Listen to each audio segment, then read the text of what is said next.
Son günlər sosial şəbəkələrdə bir qrup vətəndaş Tbilisi Cümə məscidinin önündə müsəlmanların cümə namazı qılmasına qarşı etiraz paylaşımları edirlər.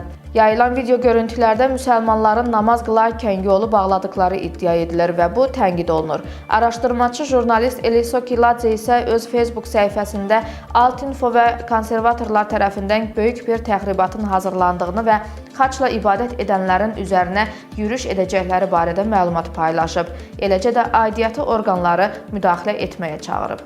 Sözü gedən məsələ ilə bağlı Eliso Kiladze ilə əlaqə saxladıq və məlumatın nə dərəcədə doğru olub-olmadığını soruşduq. O məlumatın doğru olduğunu və bunun üçün hazırlıqların görüldüyünü qeyd etdi.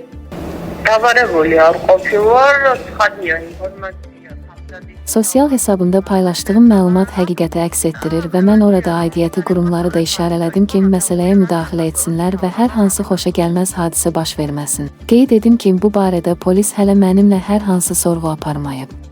Məsələ ilə bağlı Ümumi Gürcüstan Müsəlmanları İdarəsinin müftisi Hacı Etibar Eminovla da əlaqə saxladıq. Müfti xəbər portalımıza verdiyi cavabda belə bir təxribat barədə məlumatlı olmadığını bildirdi. Lakin o belə bir təxribatın olduğu halda Gürcüstan dövlətinin öz vətəndaşlarının təhlükəsizliyini təmin edəcəyini bildirdi. Provokasiyalar bizim dövlətimiz, yəni Gürcüstan dövləti azad bir devlettir, məsələn, hüquqi bir devlettir, güclü bir devlettir.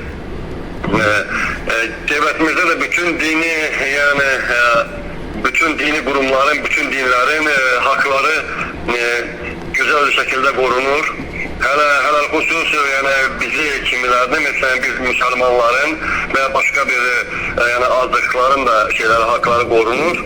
Yani elə bilirəm ki, devletimiz elə bir provokasiyalara imkan verməyəcəkdir.